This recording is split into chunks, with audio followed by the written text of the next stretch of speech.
Hi, I'm John Mora, and welcome to the first video of my YouTube channel.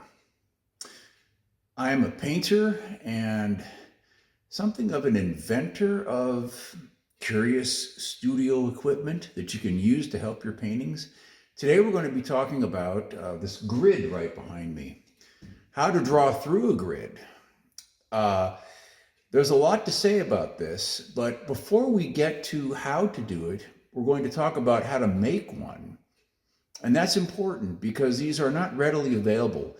The one that you see behind you was available at one point. A friend of mine was making them and he stopped. And main reason was because they were way too labor intensive to be cost effective for his business. And so what I'm going to do today is show you how to make one relatively easily and using readily available stuff. We have, as artists, plenty of stretcher bars lying around, and as it turns out, that's a great way to make a grid. But the most important thing that we're going to be talking about today is how to make the special little mount that goes on the grid, because these grids work best and are most useful when you can put them on a tripod. At one point, everybody had tripods when everybody was shooting with what were once called cameras. And as a result of that, you can find a lot of tripods available all over the place, yard sales, thrift shops or on eBay or whatever, Facebook Marketplace. People are getting rid of them because now everybody's just using their phone. So having tripods around is a wonderful thing for artists because you can use them to hold lights, you can use them to hold your computer, you can use them for all kinds of stuff. But you have to be able to have a little tiny mount that will go into the tripod shoe.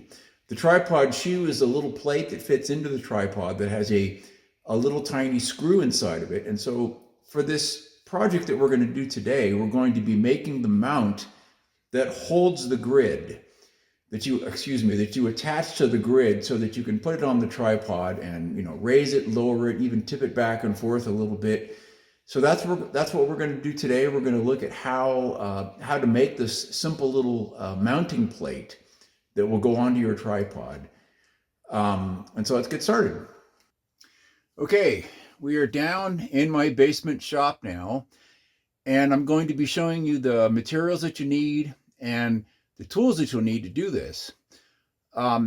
If you don't have any of this stuff, the simplest thing to do is just find somebody who has a shop and show them this video, and they'll say, yeah, piece of cake. And in fact, they'll probably make improvements on it already. But what I'm going to show you is something that most people can do at home, just having a couple of tools handy. Most people have drills. Most people, know how to drill holes and so on. So this isn't really that hard. So what I'll do is I'll be setting the camera up down here on the workbench so you can see all the stuff that you need, and then we'll get going. Okay, here's all the things that we're going to need to make our little mount for our grid. First of all, I've got my driver here, which is for driving screws. And then here I have my regular drill. If you only have a regular drill, that will work fine. You don't have to have the driver, but it's great if you've got it as well.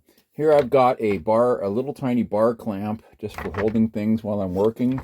I've got a little T-square here, which is also super useful. You'll need a pencil. You'll need some Gorilla Glue or some epoxy. You'll obviously need a tape measure just to, make sure you get everything the right length. Here's two 2-inch drywall screws. Those are the screws we're going to use to mount that to the stretcher bar. This here is called a countersinking bit. That is, this one is actually for metal, but there's ones available for wood if you don't have one. This is an 1/8-inch regular bit that you use for wood or metal.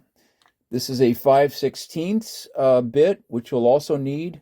And then finally, this is a 3/4 inch spade bit, and this is for putting the big hole into the wood to hold this thing right here, which is the most important little gadget of all. This is called a T-nut. And that's a fascinating little piece of hardware. It's actually been around only a little while. I don't know what they had before. They had something else called a threaded insert, but this allows you to go through the back of something and then have this threaded part coming through the other side, and that's what we're going to be doing. This one is a 1/2 inch deep from front to back. It's a 1/2 inch deep, and it's the thread size. It's very important. It's this size right here, a 1/4 inch -20. The reason we have these numbers, the 1/4 inch is the size of the nut that, the bolt that goes into it on a tripod, and the 20 is the thread count per inch. So let's see. What do we do first? Okay, well let me just set up again. You're also going to need a piece of wood, obviously. And that's how you're going to build this. You're going to get a piece of, this is just a regular piece of birch ply. It's just a scrap, really. And you'll also notice it's quite long. We're not going to be making this thing long at all. But whenever you're doing something like this, it's a good idea to build it first, drill all your holes. And then we're going to make the cut at the end, just to make things easier. So first we're going to draw our line for how long we're going to make this thing. And I'm going to get my T-square, and I'm going to make this 3.5 inches long from here to here. Put a nice mark there. There, now you can see it. 3.5 inches long, which is right here. And I'm going to get my T-square and draw a line across that.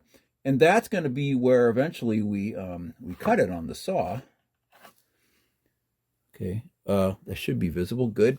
Then we're going to take the T-square and we're going to lay it across that little piece that we just drew, and we're going to make an X from corner to corner.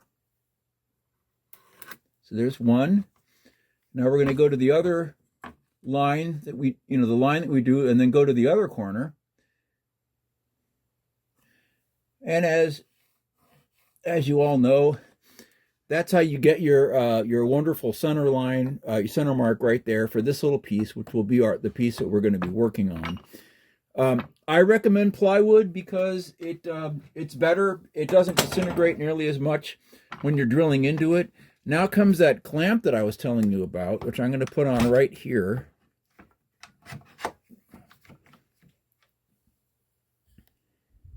Okay, here's my clamp that I just put on.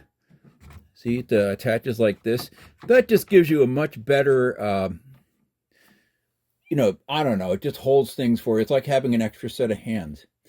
Now, we've got our X here. The first hole that we're going to drill is the most important one, and that is going to be the spade bit, and that's this one.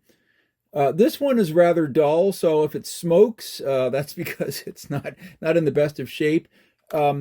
It's a 3/4 spade bit. It has to be 3/4 because that's how big across the T-nut is. So let me put this into my drill. Okay, so we're all set up. Now I'm going to go ahead and make a mark on this bit with a pencil. It's kind of hard to see. I mean, look, you have to do this somewhat by feel. I'm going to put a mark on here just so I know how deep to go. And that's going to be right there. And it's going to be about 1/4 inch, maybe a little bit less. It's really hard to judge exactly how deep to go on this first part of the drilling, but you just have to give it your best. So here I am checking with my square, and yeah, I've got about 1/4 inch there. And that's just a guide so that I know not to go too deep. You don't go all the way through with this. You only go through a little ways, like a 1/4 inch down from here down, not this part. This part here will go through all the way. And then you want to go 1/4 inch down on this part. So as I start drilling here, it'll make sense. Now, also, when you're drilling, first of all, you find your little mark there at the crosshairs. And the real challenge is going to be, since you're not going to be, I have a drill press here, but I'm assuming a lot of you don't have drill press. You want to set this up so that you're not tipping it this way or that way. You want to go nice and straight up and down. And if it helps, get on top of it and just kind of lean a little bit and just do a little bit at a time. Get it going first, and pretty soon you'll get a sense for if you're going in straight enough or not.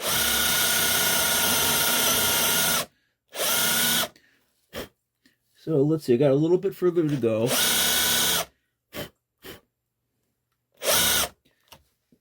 Okay, that looks about right. Let's see, maybe I could go a tiny bit deeper. No, I think that's pretty good. No, why not? Here we go. Okay, so we've done that part of the drilling with this spade bit. We're going to take the spade bit out, and now we're going to add our 5/16 regular bit, and that's going to be for the other part of the T-nut, and that's right here that goes through. So this, you do the spade bit first, and now you're attaching your other bit like so, and we're going to go straight down and all the way through this time. So just find that hole that you've already made, and just go ahead and fire that in there. Okay, I'm in through already. Okay, simple enough. And now that we've done that, let's get our smaller bit yet, and that's this one. That's our 1/8 bit, and we're going to do 2 more mounting holes while we have this thing set up. Might as well.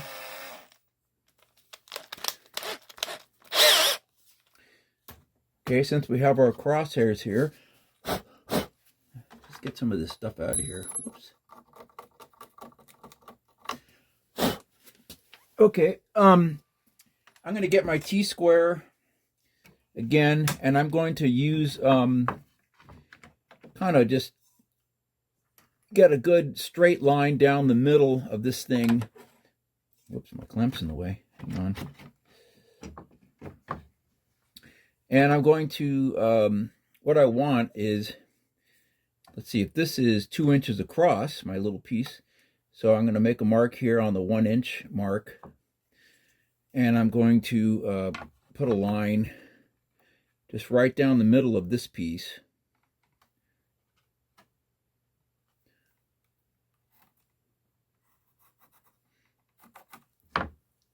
That's pretty good. This does not have to be mega precise. So all I'm going to do now is get this this bit, the 1/8 inch one. Put my clamp back on just for good measure. Why not? And I'm going to make some mounting holes. I'm going to put one here. This is not doesn't have to be super perfect because it's just going to go into the stretcher bars. But you should try to get it in the middle between this side and this side. Just go straight through it. Okay, there's one. I'm going to go over here and do the same thing.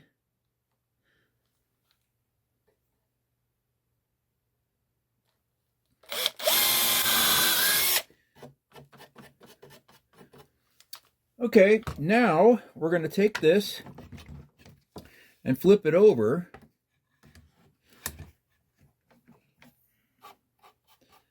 And now we're going to take our countersinking bit. Whoops, yeah, there we go. That's a little bit different. You can see that this is just this funny stubby thing, but this is important because we want to have a nice flush place for those screws to go. See, what I'm doing is I'm just taking, I'm making like a little cup for those screws to go in. That's all it takes. All right. Then that's pretty much it for the drilling. That's all there is to it. Let me show you what it looks like up close. Our line, which is on the other side, is back here. Okay. And we're going to go cut it now, and then we'll have this piece, and that's what it should look like. And then we'll be mounting this next, which is the easy part. So just let me go over here. Okay, now this saw I don't expect everybody to have one of these, but it's just, you can use a hand saw, but this is so much easier. So here we go.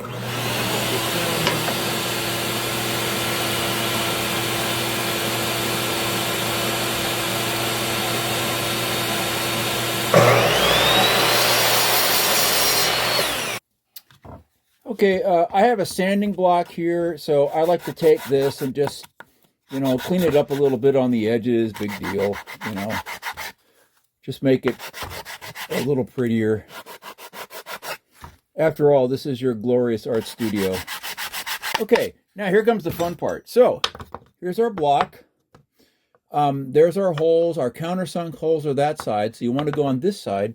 And now we get our T-nut, and that's this.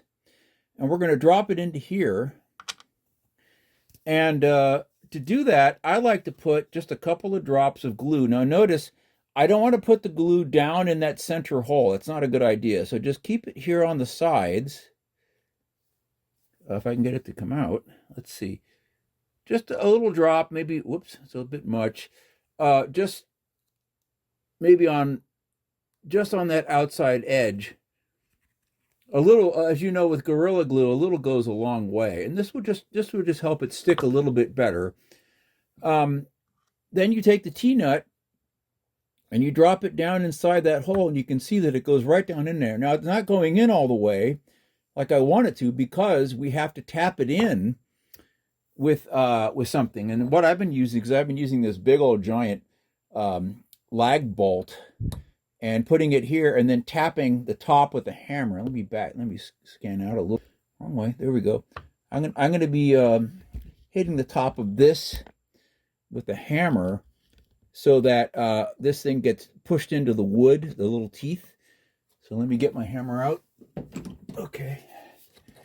And all you have to do is just hit this on the top. If you don't have one of these, you can just like get I don't know, just stick something in there and then whack it with a hammer and it'll behave itself. You can even use a wooden dowel.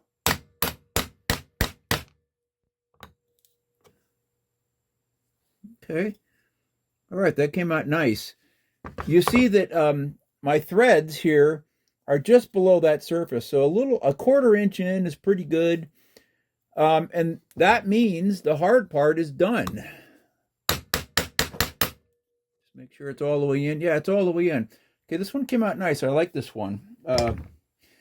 So then the next thing to do is we're going to take this and we're going to mount it on the stretcher bar. So let's get our stretcher bar. Hang on a second. Here is my stretcher bar. Like I said, I picked the 28-inch length. That's all I had at the moment. 28 inches is a nice length to make. I've got 4 of them to make a nice square. That will be just right for a lot of small still life, but you could even put this up next to a person and draw the person and do a portrait, which would be wonderful fun, as you know. I think that the first thing you should do here is you should get your tape measure, and you should find the center of your stretcher bar. Now 28, if my let's see if my math serves me correctly, that's 14. Here's what's weird about that. I mean, this, it says it's 28, but it's actually, the stretcher bar itself is actually a tiny bit shorter than that. So do your best, find your center. Like I said, this does not have to be perfect. Just get it roughly there. So I've got my 2-inch screws here, and I'm just setting them in those holes for now. Okay. I've got some holes on this one already that let's see. I'm not sure if it's going to make it in the same spot, but what I have down here is I have a little mark that was my center point, and I can actually look through this hole and see that mark. I can see it just fine through this hole. I can just look right through here and then see that halfway mark on the wood.